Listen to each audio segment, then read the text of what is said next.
Assalamualaikum warahmatullahi wabarakatuh. Bismillahirrahmanirrahim. Alhamdulillahirabbil alamin. Wal 'aqibatu lil muttaqin wala udwana illa 'alal zalimin.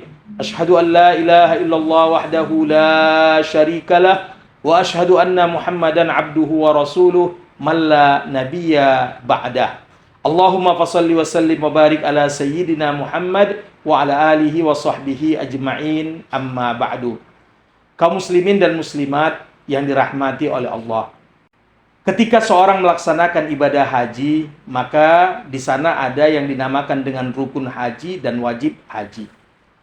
Pada saat seorang sedang melaksanakan sholat, rukun adalah merupakan wajib dan wajib merupakan rukun, namun ini dibedakan pada saat melaksanakan ibadah haji. Rukun haji adalah amaliyah yang apabila tertinggal, hajinya tidak sah dan ia wajib mengulanginya pada tahun-tahun mendatang.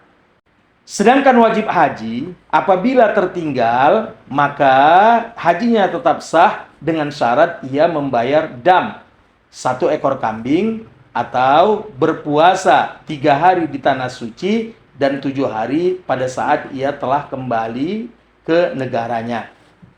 Rukun haji yang pertama adalah ihram. Jadi banyak yang salah persepsi di sini, menganggap ihram itu adalah berpakaian ihram, sedangkan jika kita rujuk kepada kitab-kitab fikih, maka pengertian ihram di sini adalah berniat. Pengertian ihram di sini adalah berniat. Makanya pada saat berniat ia mengatakan nawaitul hajja wa ahramtu bihi lillahi ta'ala. Sengaja aku haji dan aku berihram dengannya lillahi ta'ala. Dalam niat, di manakah seorang jamaah haji Indonesia melakukan niatnya? Jawabnya di hotel tempat ia tinggal di Makkah Al-Mukarramah sebelum ia berangkat ke Padang Arafah. Maka ia berniat di hotel tersebut, boleh di dalam kamarnya, boleh di depan hotel, dan yang paling bagus pada saat ia berada di atas bus untuk berangkat ke Padang Arafah. Yang kedua, rukun haji itu adalah wukuf di Padang Arafah. Banyak jamaah yang melakukan ibadah haji kurang mengerti tentang Arafah.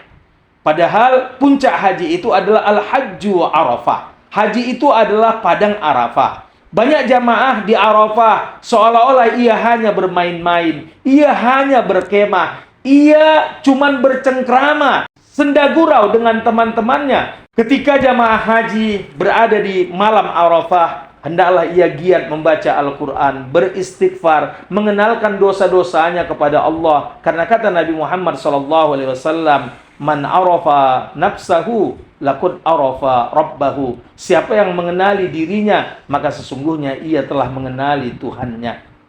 Di Padang Arafah, pada saat zuhur tanggal 9 Zulhijjah, ini adalah puncaknya Padang Arafah. Hendaklah kita mendekatkan diri kepada Allah, bertalbiyah kepada Allah Subhanahu wa taala. Labbaik Allahumma labbaik, labbaik la syarika laka labbaik, innal hamda wan ni'mata laka wal mulk la syarika lak. Atau ia beristighfar kepada Allah Subhanahu wa taala, atau ia banyak membaca Al-Qur'an, ia bermuhasabah, karena sesungguhnya Allah Subhanahu wa taala tidak pernah membebaskan lebih banyak manusia dari jilatan api neraka dibandingkan pada hari Arafah.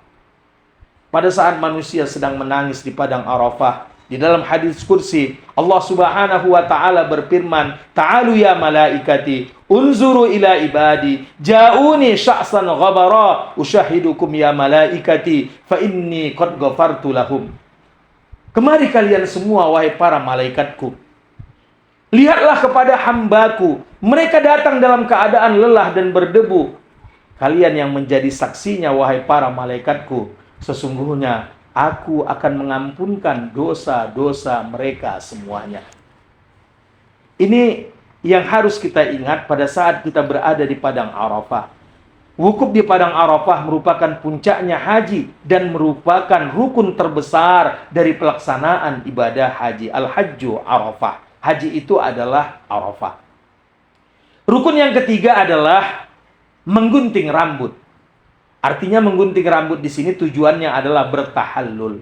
pada saat selesai melontar Jumratul Aqabah, jika ia melontar jumrah dahulu. Namun jika ia melakukan tawaf ifadah terlebih dahulu, setelah ia melakukan tawaf ifadah dan sa'i hajinya, ia juga boleh berpilih untuk menggunting rambutnya. Kaum muslimin dan muslimat yang dirahmati oleh Allah, sebaiknya ketika seorang laki-laki hendak bertahallul, ia jangan dulu melepaskan pakaian ihramnya. Setelah ia selesai bertahallul, barulah ia mengganti pakaian ihramnya. Jika ia ingin bercukur, hendaklah ia bercukur dalam pakaian ihramnya, dengan pakaian ihramnya. Setelah selesai, barulah ia mengganti pakaian ihramnya dengan pakaian yang biasa. Meskipun tetap sah apabila ia mengambil sedikit rambutnya, kemudian berganti pakaian dan mencukur rambutnya. Namun yang pertama jauh lebih baik. Yang keempat, tawaf ifadah. Tawaf ifadah, mayoritas jamaah haji Indonesia melakukan tawaf ifadah dengan pakaian biasa. Kenapa? Karena mereka sudah mencukur rambutnya, sudah melakukan tahallul pada saat melontar Jumratul Aqabah. Lalu yang kelima adalah sa'i. Seperti hal yang kita sebutkan di awal tadi, dalam tawaf wajib menjaga wudhu, sedangkan di dalam sa'i tidak mengapa jika wudhu batal. Ada kesalahan yang sering terjadi, banyak jamaah Indonesia yang salah mengartikan tahallul sani dengan menggunting rambutnya.